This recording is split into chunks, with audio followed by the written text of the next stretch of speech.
Om Jnanatirandhasya Jnananjana Shalakaya Chakshurin Militam Yena Tasmai Shri Gurave Namaha. So it's very nice having Prabhupada night. Every night, every day, every moment should be a Prabhupada night, Prabhupada day, Prabhupada moment. It's a very helpful meditation for the devotee to always think, what does my spiritual master want me to do? How should I behave now? How would I behave now if he was here? What does Prabhupada want us to do? So we can know what Prabhupada wants us to do. Prabhupada said, if you want to know me, read my books. So presumably you all want to know Prabhupada, otherwise you wouldn't be coming to this meeting. Is it? Buঝতে পারছেন আমার কথা? একটু, not much.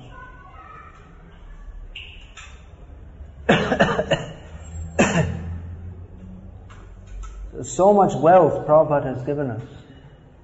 Prabhupada took so much trouble to spread the Krishna conscious movement, but traveling around the world, doing this, meeting so many people, speaking to his devotees, meeting challenges, all kinds of legal tangles, so many different things. But Prabhupada took the time and trouble to every night translate, with the understanding that many drops wear away the stone. Do you know this saying? Prabhupada quoted this. There's an English saying, many drops wear away a stone. That means if you see a stone and water is dripping, drip, drip, drip, drip, then you'll find that after some time a depression is made in the stone. The drops of water gradually wear it away. So there's a saying, many drops wear away the stone. You wouldn't think that a stone could be influenced by water, but many drops, gradually it wears. So Prabhupada used this saying in regard to his translation work, because Prabhupada took on the task of translating the Srimad Bhagavatam with elaborate purpose in English. If one has to translate in Hindi or Bengali, I'm not sure about Tamil, but most of these languages, you can more or less translate directly from the Sanskrit commentaries, or from the Sanskrit verse and commentary. You can just change the grammar and syntax and you'll have the same thing.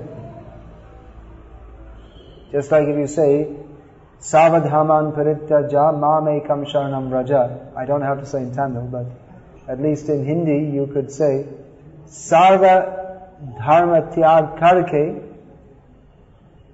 Keval Mere Charanam Me Sharanam. So it's more or less you can use more or less the same words in Hindi as in Sanskrit, but in English, these words are Dharma.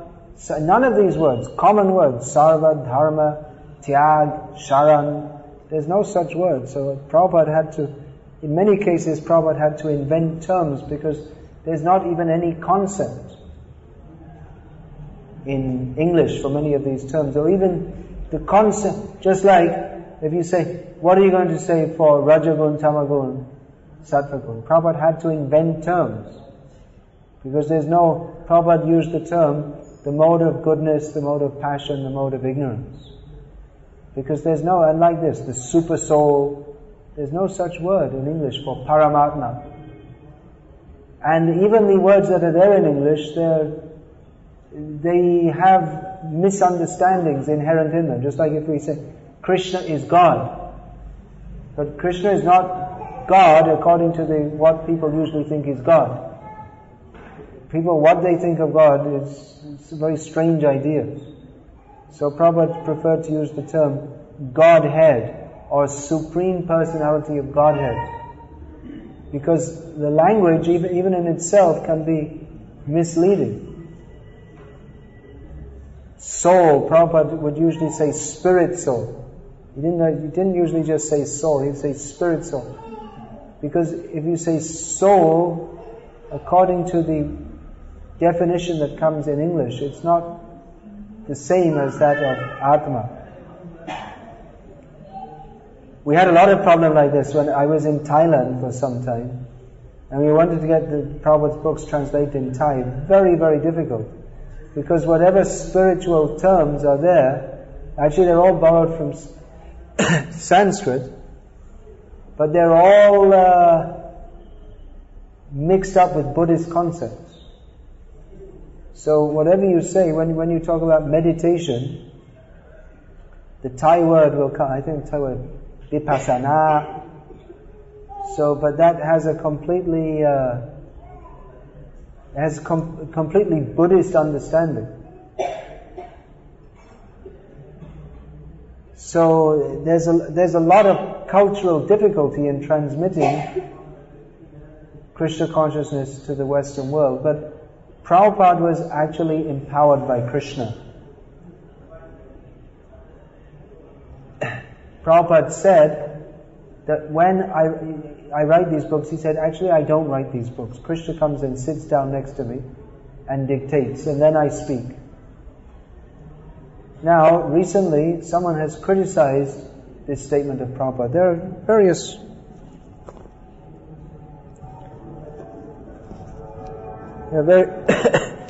various people who have been associated with our movement who they have a doubtful mentality. In the Western world, especially in the North European countries and in America, people tend to have a very doubtful mentality, skepticism. This is a cultural trait inherited since the time of the so-called Enlightenment. The Enlightenment was a period in European history going back to about the 15th, 16th century, in which previous to that, people just used to believe the Bible.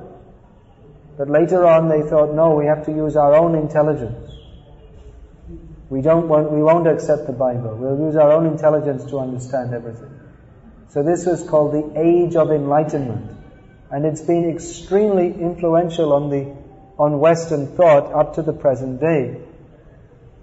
In fact, in America at the present time, in America especially, there's a great cultural divide which was apparent in the recent American presidential election.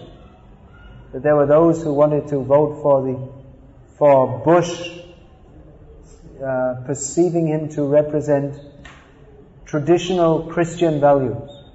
And there were those who wanted to vote for Kerry, perceiving him to represent modern liberal values.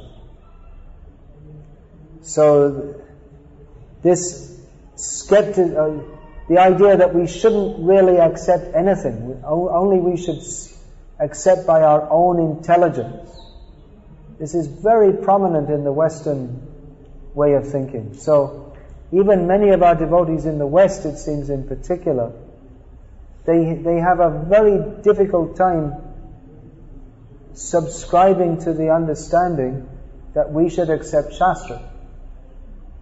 They think, why should we accept Shastra?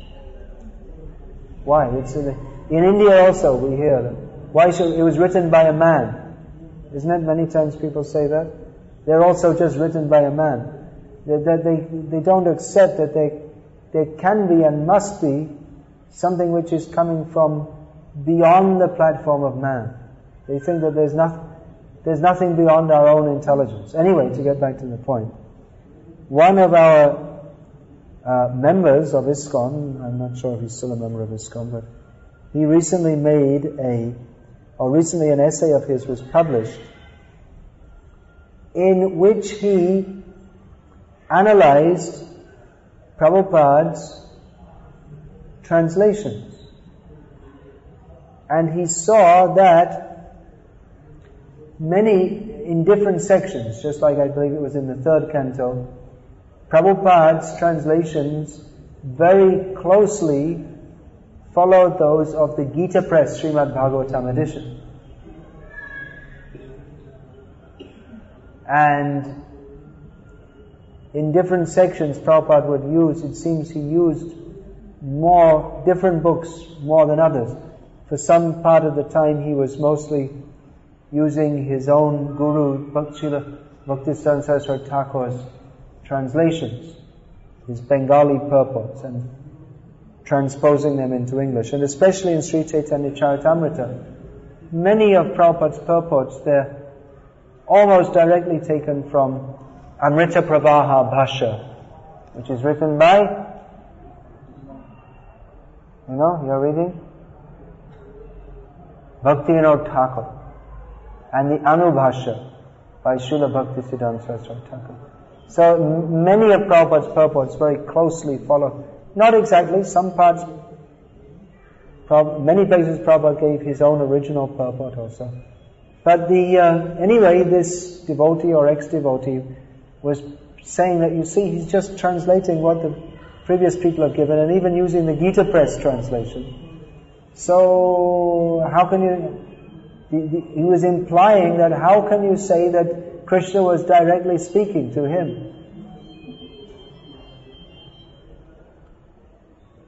But the others from the scholarly community of our Western devotees have seen that many of Prabhupada's writings, they're actually like that, translations from the previous Acharya's commentaries. And they consider this to be what is called plagiarism. It's a term which means that you take someone else's writing and you publish it in your own name, as if it's your own original writing. So this is considered unethical among Western scholars. That if you use someone else's writing, you should say give their name. And to put your own name, they consider it to be a form of cheating. But again, this shows the clash between the Western mindset and the traditional Vedic mindset. Because in the Western world, that's considered to be a kind of cheating, because what everyone writes is supposed to be their own original contribution. So if you take someone else's writing and pretend it's your own, that's a kind of cheating. But in the Vedic tradition, the acharyas, they don't consider that's my own original contribution, but they simply, you'll find every acharya, Krishnadas Kaviraj Goswami writes, Prabhupada writes, they all write that we're simply transmitting the message of the previous acharyas. They don't claim that we have got something new, but rather they're saying that our duty as acharya is to transmit what the previous acharyas have given. And you'll find even, just like in the commentaries, for instance, of Vishwanath Chakravarti Thakur on Srimad Bhagavatam, that sometimes his whole commentary is exactly word for word the same commentary as Sridhar Swami's before him. But that's not considered to be anything wrong. He's simply repeating what the previous acharya said. But he also in other places gives further shastrically based insights. So in the Vedic tradition, that's not considered wrong, that is considered right. That one should, and it's understood that the acharyas, they have to quote the previous acharyas, and that in their commentary, it's not exactly that of the previous acharyas, but it incorporates what they have given and maybe expands on it. Or sometimes they may quote the previous acharyas on one point and sometimes not. So, this is their prerogative, and it's understood that as an acharya, his duty is to simply transmit. what he has received. But and so it's not considered anything wrong to give the previous Acharya's commentary. It's the normal practice to do so.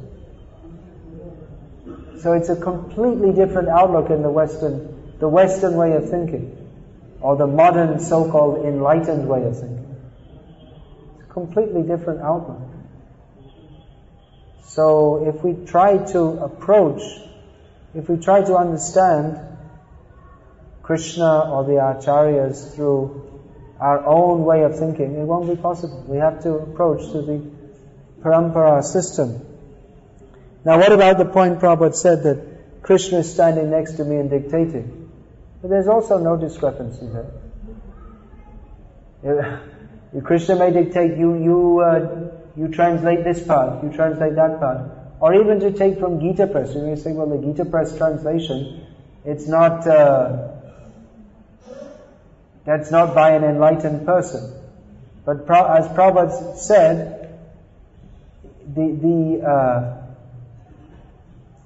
he actually said about Dr. Radha Krishnan, who Prabhupada was a great philosophical enemy of Dr. Radha Krishnan. So, for some time, when Prabhupada was first teaching Krishna consciousness in New York, they would read the translation from the Bhagavad Gita purport of Dr. Radha Krishnan. And Prabhupada said that the translations are 90% okay, but the main thing is the purport. The purports he gives are wrong. So, I've seen in the Gita Press translations also, they're deliberately trying to be faithful to the original. So Prabhupada would sometimes use them as a basis, but it's in the commentary, explaining what it means.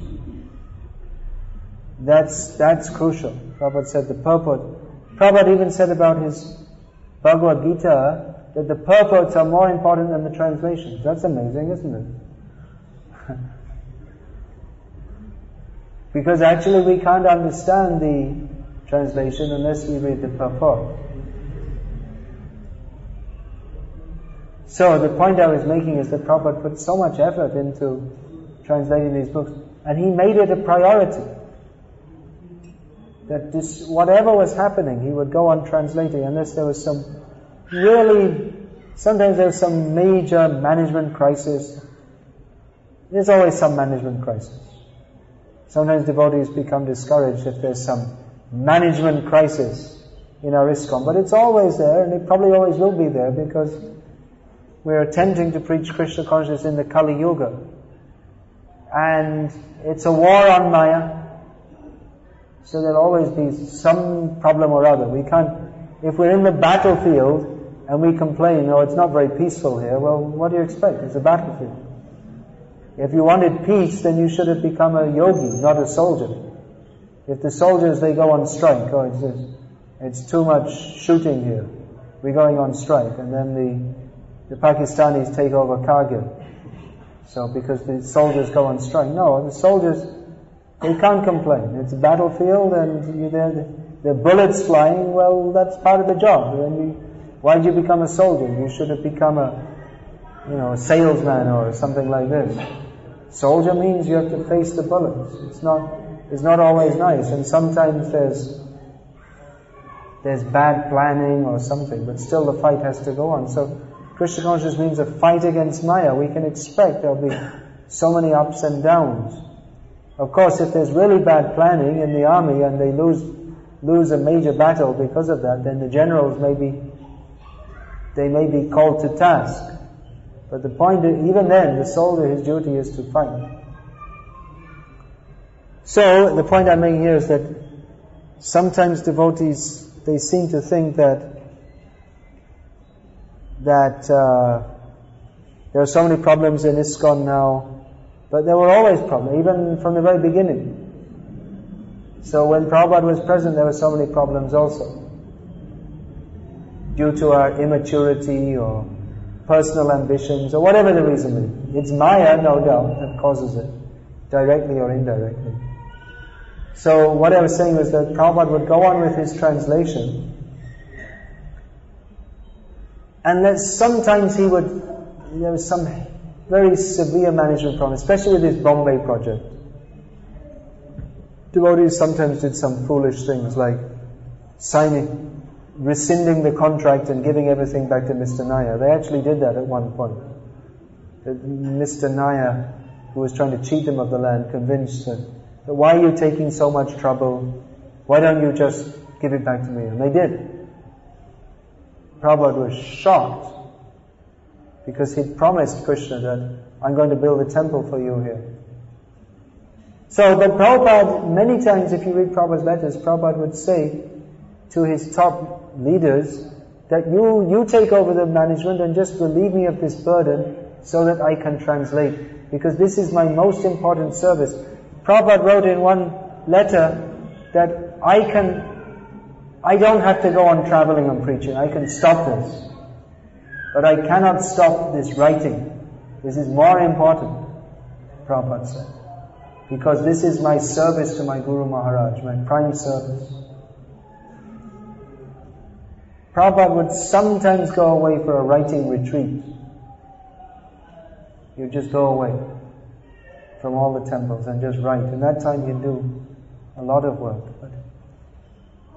But even when he was traveling, every night he would do some work like this. So we can see how much Prabhupada considered important his books.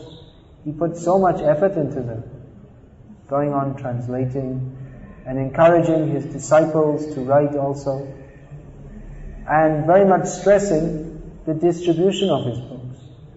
Prabhupada was very, very much pleased.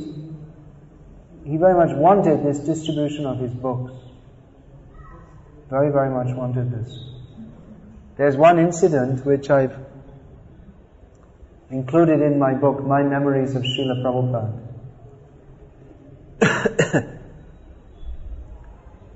That one time the devotees were asking, it was on a morning walk, devotees were asking Prabhupada different questions about Gopi Leela and all these kind of things. Now in ISKCON today, there's more talk about Gopi Leela and all these things. But I included this incident because it shows something of Prabhupada's mood. They were talking about Gopi Leela, and Prabhupada, he wasn't talking much, he wasn't giving much. They were asking questions. And then one devotee, Srila, who he really wanted to say something to Prabhupada, but he never said anything, because most of the devotees they didn't get a chance to speak to Prabhupada. I also, because how many people can one person deal with? It's just like sometimes devotees tell me that, well, I've been initiated for 4 years, but I never spoke to my guru once. But what can you expect if someone has several thousand disciples? It's spread out here. You can't really expect that he'll sit down for half an hour with everyone individually. It's not possible. So, Svavas, he was thinking that I want to get a chance in this lifetime, just at least once to say something to please Srila Prabhupada. So he was afraid, he was on the walk, but then just before they reached the car to go back, Prabhupada, he came up and nervously said to Srila Prabhupada, Srila Prabhupada, I'm one of your book distributors, and we're distributing your books at the airport every day, and we're all trying to distribute at least 100 books every day. They were distributing big books. Prabhupada was stressing on big books. And we're not able to do it every day, but we pray for your blessings that we can do. And Prabhupada stopped and looked at him, and he didn't know what he was going to say. And Prabhupada had a big smile. He said, yes, this is the real disciple. He simply thinks how to please his spiritual master. And on the whole walk, Prabhupada hadn't been talking much. Devotees had been asking questions about Gopi Leela, this, that. And then, but for the rest of the walk, just going back to the car, Prabhupada is talking, glorifying how the devotees are surrendering, they're doing book distribution. It's very pleasing. So Srila Prabhu took that to heart, and he's been promoting book distribution ever since. been the temple president in Los Angeles for many years. Before that, I believe he was temple president in Denver. So I recently visited America, and in my mind, out of the temples I've seen, the Los Angeles temple is by far the best. They put emphasis, because Prabhupada, he wrote in one letter that our temples are not meant to be places for eating and sleeping, but bases from which devotees go out to distribute books. Prabhupada gave the example, because Prabhupada had been in Calcutta in the Second World War. Prabhupada said that just like in the war, the bombs are raining from the sky. So in the same way, these books should be raining out everywhere. And then in one purport, Prabhupada wrote that all the activities in our Krishna conscious movement are centered around distributing books. So, distributing books means distributing principally Prabhupada's books. There are other transcendental literatures also. Prabhupada wanted that his disciples write books. He had Swarup Damodar Prabhu, now Bhakti Swarup Damodar Maharaj, he had him write the scientific basis of Krishna consciousness, and had that published by the BPT, and Prabhupada wanted that distributed very widely. And there was also Sat Swarup Maharaj wrote readings in Vedic literature, and that was printed while Prabhupada was present. So Prabhupada wanted these books distributed also. But principally we distribute Prabhupada's books, and principally we read Prabhupada's books. There are many other books also. But Prabhupada wanted that his book distribution should be the basis of his movement. And I say now Srila Prabhu, so he's kept book distribution very much in the center. The Los Angeles temple is situated 15 minutes drive from the airport, which isn't very much in a huge city like Los Angeles. I mean, Los Angeles makes even Chennai look like a smaller place.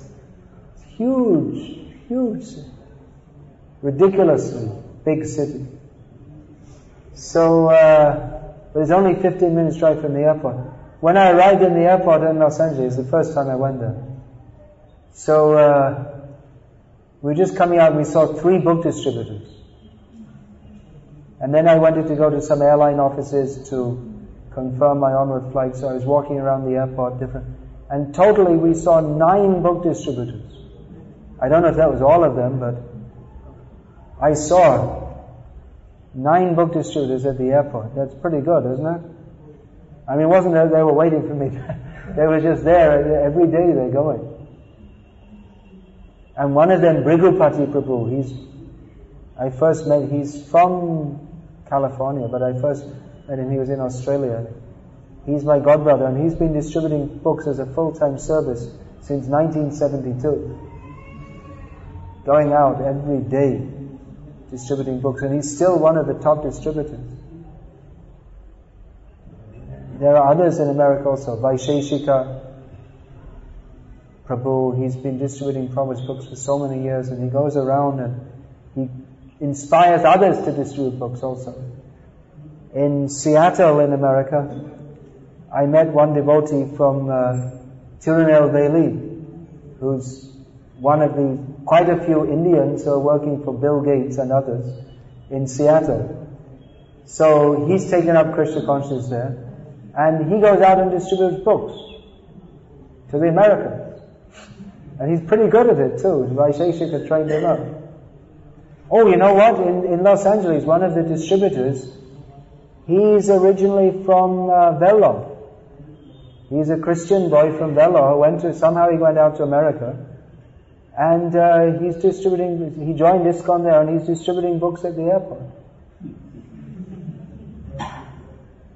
This is the real glory of Tamil Nadu.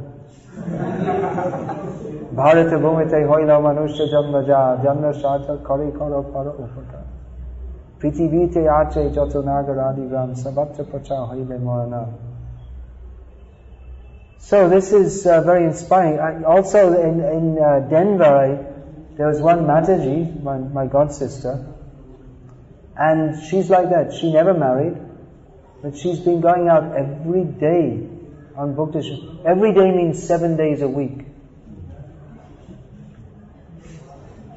Really dedicated. For some of the new bhaktas in the temple, she was going out on book distribution before they were even born. For even 10 years before they were born. And they're going out now on book distribution. So her name is Nidra Devi Dasa in Denver. So I mean, this is very inspiring, isn't it? It's very inspiring when we hear about Prabhupada, and it's very inspiring when we hear about devotees who have really dedicated their lives for the service of Srila Prabhupada. Especially those who are going on book distribution. You see, if someone's a sannyasi and then people come and say Jai and all this kind of thing and give garlands and feed you and all this and that. And it's big Ra. It's called Ra in the West. It means a lot of dhum-dham, name, fame, glory, all this kind of thing. But those who are going out on book distribution, they're mostly just mixing up with all the new bhaktas who are going out, and there's not much name, fame, glory in that. But they're actually highly advanced devotees. And they're not interested in anything but serving Prabhupada by distributing his books. There are other devotees also in America. I mean, then these are not the only ones. There's another, she was in Bombay for some time, Nartat Gopal, and she's been distributing books for so many years. Radhanath, Brahmachari, in a wheelchair, he had 2 legs cut off. Did you ever see him? Did he come here? He was in Bombay for a few years, and he recently came back. And he has to lie back in a wheelchair like that. He has some debilitating disease. He's had for many years. But he goes out every day on book distribution. He can't walk, but he's out there every day distributing Srila Prabhupada's books. I mean, these are amazing personalities. They've taken Prabhupada's book distribution so much to heart. So I was speaking about Los Angeles temple, how it's full of life. It's wonderful. They have so many new brahmacharis joining, and morning and evening Bhagavatam class. A lot of Prabhupada disciples actively engaged in the mission. One thing about America is there are so many Prabhupada disciples there, because that was the main place where ISKCON expanded when Prabhupada was present. But especially in Los Angeles, I found many Prabhupada disciples there associated with the temple. Many you'll find every day at Mangal Arati, and then engaged in service, either full-time or part-time. So, very encouraging. You can see where the book distribution is emphasized, and that brings the blessings of Prabhupada. There's no doubt about it. Prabhupada himself wrote that I'm simply doing on the order of my Guru Maharaj to write these books. Prabhupada said with blind faith. Generally we don't emphasize blind faith. But with book production and distribution, you may think, well, why so much emphasis on this? On distributing these books, which in the Western countries especially, people, it may be very difficult to understand. I was in Japan also on the way back from Los Angeles. So I was going on this bullet train, and I saw the Japanese people, what do they read? They read comic books. They're very good at making cell phones and TVs, but actually in many ways they're pretty stupid people. They're not intellectual, they're intelligent Shudras. So they're reading comic books, and if you see in America what people read, mostly they're all watching TV, Tom and Jerry and baseball games, and how do you expect them to read Bhagavad Gita as it is? As soon as they open it, and Prabhupada insisted the Sanskrit should be there, as soon as they open it, they'll think this is some Egyptian hieroglyphics or something. And it's very intellectually challenging. And mostly people just want something to read for entertainment, if at all they're going to read. So you might think that what's the use of distributing these books? Some of these people say, well, people don't read them. But my dear sir, they do read them. They do read them and become devotees by reading them. So mostly, especially in the Western countries, people become devotees. Their first contact with Krishna consciousness is by reading Prabhupada's books. Same with me. Got the book, read through it. I also didn't understand all these funny words and so many things. But I could understand there's something very substantial here. If we make very cheap, then why should anyone take any interest? But if we Prabhupada wanted to present these books in a very scholarly way. He wanted the Sanskrit should be in there, word for word translation. He wanted that the Sanskrit be profusely quoted with index, all these things he wanted to show this is something very substantial. This is not simply someone's opinion. This is ancient scripture. So he may say that not everyone takes interest, but actually many people respect that very much. That these are authorized traditional scriptures in a parampara, even in the Western countries. And Vijay Prabhu, he's another great Sankirtan hero. Did he come here? 1 year back, yeah. He's traveling around encouraging others in book distribution, and he also himself distributes so many books. So he told me that many of the books in America they distribute by setting up a book table at the universities, and the students, especially, and also the faculty members, they come and they look and they buy. Of course they preach to them when they come, but you can see that there's good interest in these books. So we should go on distributing these books. Prabhupada will be pleased. Prabhupada, the very famous quote, Prabhupada said that just go on increasing this book distribution. And Prabhupada said, and the Krishna conscious movement will automatically increase. Now we find that in India, the tendency is to be pious. Just on the way here, we visited one Keshav Perumal Koil, and there were different brahmanas, presumably, they were chanting Vishnu Sahasranam, and both with Vaishnavite tilak and Smarta, Shaiva tilak. They're all sitting together. So actually it created a very, very nice atmosphere. The chanting, by chanting the holy names, created a very soothing atmosphere, very different to coming out on the street. If you go in the temple and the chanting is going, very nice. So, it's yet again a reminder for me that despite India being so modernized and fallen, that still there's a lot of piety in India. Of course, being pious isn't enough. One has to surrender to Krishna. But it's a good start. It's better than being a Rakshasa. Is to be even without proper understanding or whatever, coming to the temple, chanting the holy names. So this makes a very nice atmosphere. So people in India, the tendency is to be pious, and religion is very important, part of life in India. No doubt about it. The Kanchi Shankaracharya's arrest. There are so many people arrested in India every day. But his arrest has, it's a national issue, because he's a spiritual, or we can say religious leader. He's a religious leader.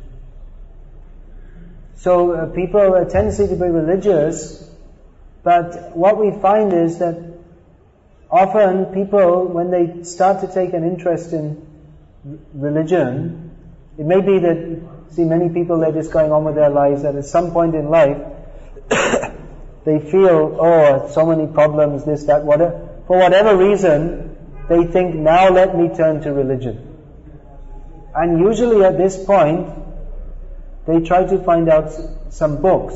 But mostly they go for Vivekananda books, or more recently Rajneesh, Osho, or in this part of India maybe this Chinmayananda is also very popular, isn't it?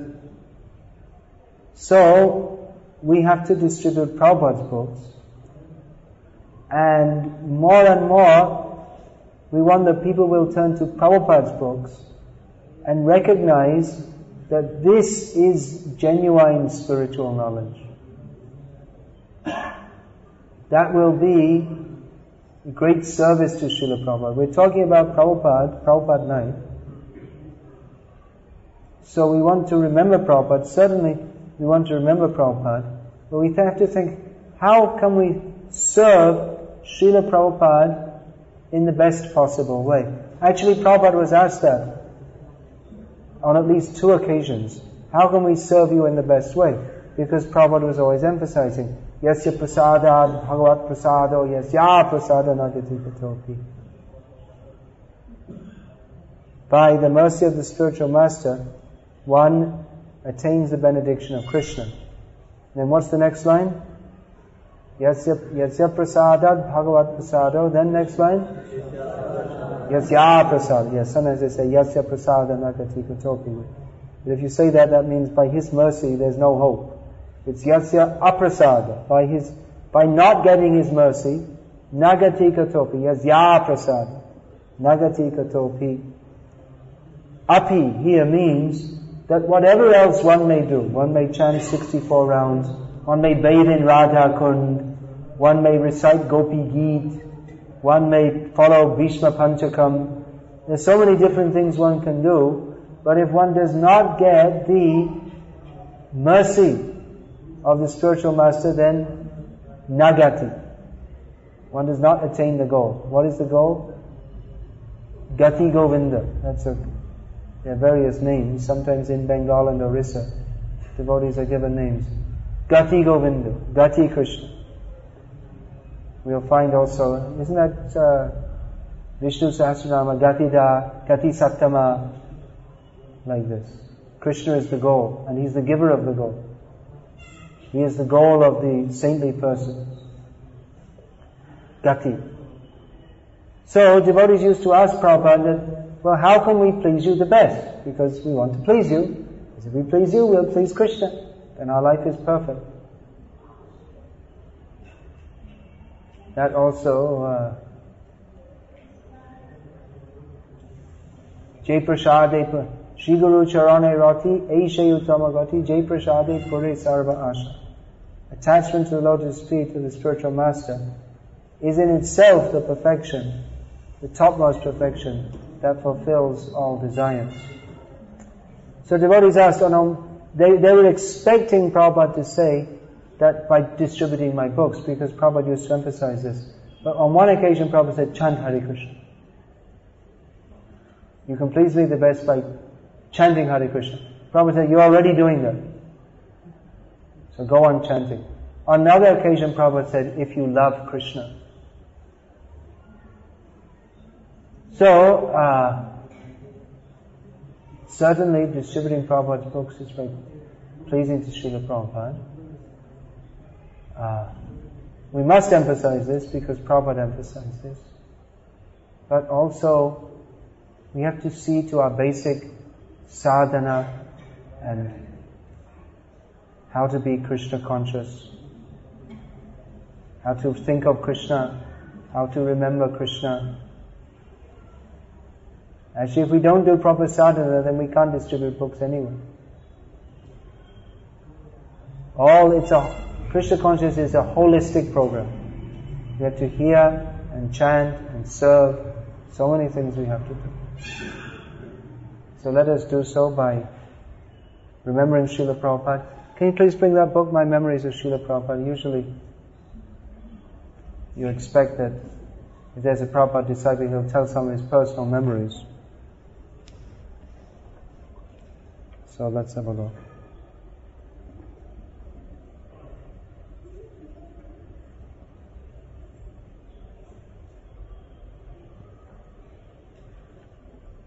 I don't have that much to say actually, because I managed to write 14 pages of memories of Prabhupada, including I listened to lectures which I knew I must have been present at, and then by listening again it brought back old memories going back many years, how I was sitting in the lecture. Actually most of Prabhupada's lectures I was sitting through, that was in India, and I was so sick, I was just struggling to stay awake, but I remembered some things. So I'll just read one thing.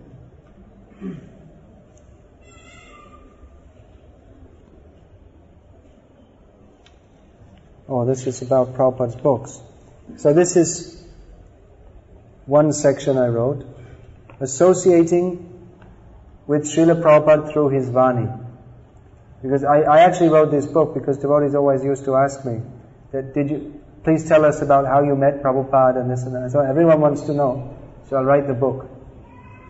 So I wrote that. So this comes after the section of how I saw Prabhupada, what he said to me, what I heard him say, and all these things. So, now this section. So I've written, so now devotees who wanted to know of my association with Srila Prabhupada may be satisfied. Quantitatively there isn't much to say, but qualitatively it is inexpressible by words. What devotees maybe don't realize is that I'm still associating with Srila Prabhupada. When I read Srila Prabhupada's books, I strongly feel his presence as if he is speaking to me personally, which he is. You all have that experience? When you read Prabhupada's books, it's like Prabhupada speaking to you personally, isn't it? Isn't it? You feel that? I hope you feel that. Many, many times, devotees have the experience. They have some doubt in their mind or something. They just open Prabhupada's books, and exactly that point is addressed, isn't it? Yes. Yes. The instruction, this is a quote from Prabhupada, from a letter. The instruction given in my books is supposed to be personal instruction. When we read the Bhagavad Gita as it is understood that we are receiving personal instructions of Krishna. No physical barrier is there in the case of spiritual affairs. Then back to my writing. At least in my life, as with so many devotees, whatever has happened to me in Krishna consciousness began with reading one of Srila Prabhupada's books. Looking back at what the Krishna book did for me, that was the first book I read of Prabhupada's, I can very confidently state that Srila Prabhupada's books are not really books at all, at least not in the ordinary sense. Srila Prabhupada's books are not simply pieces of paper with ink on them. Srila Prabhupada's books are mercy incarnations of Krishna in literary form, presenting himself through his chosen representative. Krishna is personally present in every letter, along with his pure devotee Srila Prabhupada. It must be so, otherwise how could they alter and uplift lives as they do? Other devotees may be claimed to be more eloquent or scholarly than Srila Prabhupada. But no one's books can penetrate the hearts of so many people as Srila Prabhupada's do. Do you get the point? Sometimes said that, some devotee is more scholarly than Prabhupada. And now there are many books of Prabhupada's godbrothers and others being distributed. But none of them have the potency of Prabhupada's books to change the lives of people. So many people. That's why Srila Prabhupada's books, although apparently quite simple, have unparalleled potency. And it's not that they are just primary introductions to philosophy, something to be read before going on to, quote, higher things, unquote. They are supremely authoritative because they are Krishna. As Srila Prabhupada said, everything you need to know to become fully Krishna conscious is in my books. Everything means everything. Like the bottomless wells found at several holy places in India, Srila Prabhupada's books may seem to be ordinary, but those who go deeper find there is no end. Of course, Srila Prabhupada's books are masterpieces of erudition, as recognized by scholars throughout the world, but they go far beyond ordinary academics. In every line, every word, Srila Prabhupada is urging us to surrender to Krishna. Moreover, on every reading we get fresh inspiration of the pressing need to share this knowledge with others. I bow down to Srila Prabhupada's books and worship them. I worship Srila Prabhupada, who came to me in the form of his books and saved me. All glories to Srila Prabhupada, who expands himself as his books that go to every nook and cranny of the world, searching out lost followers like heat-seeking missiles. They pierce through thick crusts of false ego and reach to the soul, who then awakens from his long slumber and wonders, "Oh Krishna, how have I forgotten you?" So, Hare Krishna. Please give the bag. Just give the whole bag. So are there any questions or comments on these points?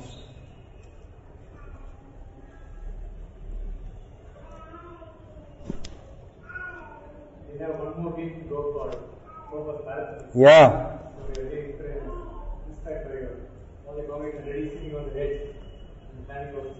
And we are taking a pledge of 10,000 books distributed in the month of December. 10,000 books. That Means you all have to get to work. 3 in congregation, 10 books a day in that congregation. Is it? That makes That's quite a challenge. 10 days, 10,000 books. That's quite a challenge. Bombay has taken 1 lakh 8,000 Bhagavad Gitas, yeah. They're ahead of Madras. 70 lakh. I was just saying to Sri Giridhari Prabhu today, how in Salem, they're finding a little difficult in distributing books because they've been around to every house and shop twice. They've covered the whole place, door to door. And he was saying in Nadu, it's the same thing also. They go out steadily every day. If you go out steadily every day, it's like that drop wearing away the stone. Prabhupada was using that to how just by translating a few hours every day, Prabhupada is able to produce so many books. So like that, if you go out every day and the devotees are going out and visiting different houses, then after some time you cover a whole city. Of course, Chennai is quite a big city, but we'll be happy when we have that. Well, not really. Actually, people say, I already got your book. But actually they should say, oh, you came again? Why are you so late? I want some more books. That sometimes happens also. Doesn't it? 70 books per road. Yeah. But most people, I guess they're taking out of some kind of piety or something like that. One thing I've noted is that most Hindu homes, you'll find there's Bhagavad Gita, some copy of Bhagavad Gita, isn't it? But almost no Hindus have any idea what Bhagavad Gita is all about. I think they just keep it in their home as some kind of auspicious. Just like they wear this tabiz, There must be some completely different word in Tamil. This thing you wear on your arm, the locket or what? Thai. I can't say Thai. Maybe another lifetime. In Hindi it's called... actually in Sanskrit it must be kavacha, but the usual word used in Hindi is tabiz, Urdu word. Somehow or other. Huh? Kavacha, yeah. How they use the word tabiz, I mean it's a completely Hindu thing. Anyway, they're keeping the Bhagavad Gita like that. And many people say, well, we already have Bhagavad Gita in our home, isn't it? So what do you say to them then? We have Bhagavad Gita as it is first. Yeah, you should take Bhagavad Gita Unmai Uravil. Because, was that good enough? I can say a few words in Tamil. But it's a little difficult for me. What you can say is, yes, there are many editions of Bhagavad Gita. But only this edition has changed the lives of thousands of people all over the world, which means that this edition has the potency of Krishna. This has got the same potency. Of course, they may be afraid to buy it now. But they just want something to give them good luck. But you can say like this has all the potency. So there are so many different things. Many times people say, oh, we're interested in meditation and yoga, isn't it? Then you can give them the path of yoga, that they made 3 books in the path of perfection and perfection of yoga has been made in 1 book. Or some people say we're interested in science. Then you can give them this Origins magazine, or Life Comes from Life. Or you can say, yes, I'm very... I already have so many books. And say, here, this is for your children who are studying science. This is a science magazine. You see, and it's written by so-and-so from America, Sada Puta, whose Kami name is Richard Thompson, PhD from America. You see? So it's very good for your children. We also believe in science. You can tell them, yes, we also believe in science. Of course, you don't tell them we don't believe in your nonsense science. We believe in Bhagavad Tattva Vijnana. Yes, we're also science. Yes, very good. And give them this Origins. That's very good, that Origins magazine. Prabhupada wanted that. Prabhupada had this life comes from life. But he told that his scientist disciples, you present the same thing, but in scientific terms. So that Origins magazine is doing. You can give Life Comes from Life, so many different things. Whatever people say, we should have some book for them. When ladies come, we can say, here's the teachings of Queen Kunti. See, great lady devotee. We're also studying. Like that, if they're interested in women's rights and all this, you can say. See, we're studying a book by Queen Kunti, Rani. You say that in Tamil? Rani Kunti Devi. So all that, whatever they say, you should have some book for them.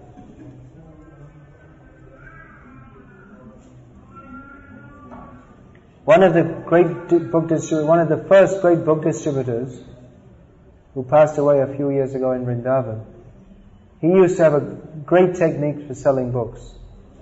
This is on the streets in Australia and America. They would stop people and ask, if they didn't take the book, he would fall down at his feet and hold on to the feet and say, please take the book, please. And they're just so embarrassed. They didn't know, they had no idea. They couldn't imagine anyone ever doing this. And so, okay. Like this. So you can try that, if you like. People say no, you can fall at their feet and say, please, I beg you, take this book.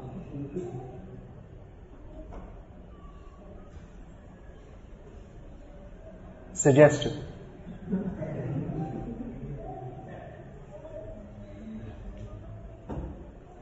That was Buddhimanta Prabhu. So much desire that this person should not go away without the book. That I'm standing here, I've got these books, they need these books. Somehow I have to convince him. Take a book. There are many other ways also we can. This Shastra Dan program is also very good. That people give some donation and then we can distribute cheaply. That should be done maybe cheaply in villages. Let the people in the city pay. They have money. Most of them have some money anyway. Or it can be distributed free also in schools. Hospitals are very good because people are just lying there with nothing to do, feeling miserable. There's a lot of preaching by Christians in hospitals, isn't it? So we should also go present the books like this. If we can get sponsors. Or you can go to rich people and say, you can sponsor for the school you visited, for the school you attended. You please, every year you can present books to all the passing out students. Like this. Or one thing devotees used to do, I don't know why they're not doing now, can still be done. You look in the newspaper every day and see who has died. You contact the relatives and you tell, now you should distribute 100, 200 Bhagavad Gitas in memory of your deceased father or whatever. Yeah, and then you put something in the book in memory. And you can just, nowadays it's very easy. You can do right from the computer. Right. Yeah, you can look up in the newspaper and then check if they're life members or if there's any other phone contact. And then you keep their birth date and say on the birthday you're supposed to distribute gifts in the Vedic tradition. So why don't you distribute some Bhagavad Gitas? It'll be very auspicious. You think how to do. There are so many ways we can increase the book distribution. This going door to door is also very important. Many drops wear away the stone. That's another way in the trains. At the train station, airport is also very good. I don't know now, but in America they're still doing, but in India, this is I'm talking about 1970 something. There was one devotee who used to go daily to Calcutta, to the airport. He used to do very well, big books only. So there are so many possibilities. So just see what you can do to help with this Sankirtan mission, distributing Prabhupada's books. I'm going away for writing at this time. Writing. I was just in Vrindavan, I was praying to the deities, Giriraj Govardhan, that please bless me. For so many years I've been writing this book on Bhaktisiddhanta Saraswati Thakur. Now almost finished. So, asking for the blessings to eventually finish this. So I ask all your blessings also. If you please bless me, I can finish this. Maybe the writing part I have maybe another 2-3 weeks. I have to read some more things. A lot of reading I have to do for this. So many old Bengali articles, very difficult Bengali.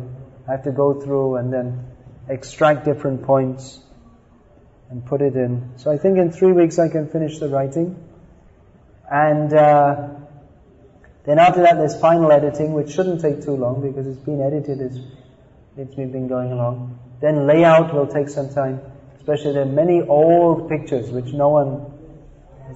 hardly anyone has seen for like more than 70 years, from old magazines. And then there's indexing, so it'll take some time. So I'm begging for the blessings for this big project to glorify the founder of the Brihad Mridanga. He called writing and distributing books, he specifically referred to the press as the Brihad Mridanga. So Prabhupada told me to write books, so I'm doing so. And I beg your blessings that I can do so. Otherwise, I don't know how I'm ever going to finish these books. I haven't been getting the blessings of the Vaishnavas. So now I have nothing left to do but beg. Please give me your blessings, otherwise no hope. So, what's the time? Is that 8:45? I have to leave here at 9:30. I have a train tonight at 10:30 from Egmont to Srirangam, and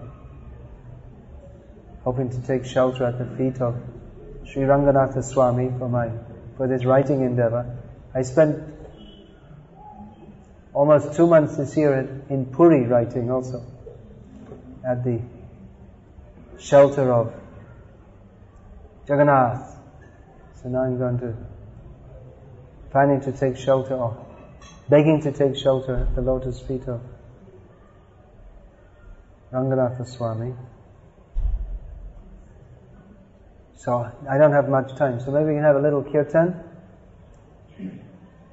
just maybe for 10 minutes or so. Is that alright? Because I want to meet, just I'll say hello, how are you doing in your Krishna consciousness? Usually devotees come to me and this and that, so we'll leave some time for that.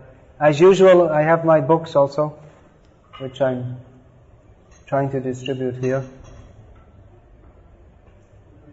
And CDs of lectures, yeah. We have Jai Srila Prabhupada and My Memories of Srila Prabhupada, which are suitable for Prabhupada night. And many other books also. That Sri Chaitanya Mahaprabhu book in Tamil, you all saw that? That's a new one, published.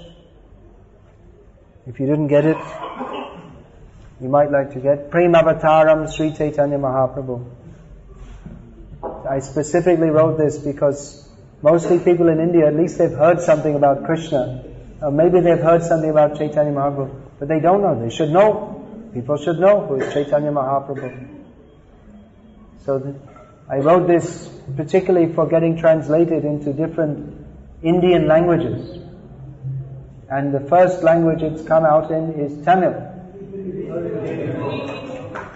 Many thanks to the devotees who are helping with that. It's actually translated in Hindi and Gujarati, but I don't know what, it's all slowed up. I don't know why it's not printed.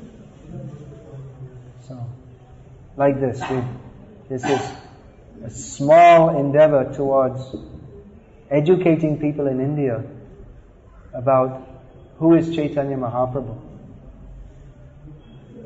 It's also very good for our devotees because we tell, first of all, you should read Gita, Nectar Devotion, Bhagavatam, and then only Chaitanya Charitamrita. So that takes a long time to read all those books. So often devotees don't even know that much about Mahaprabhu's Leelas. So this is an overview of his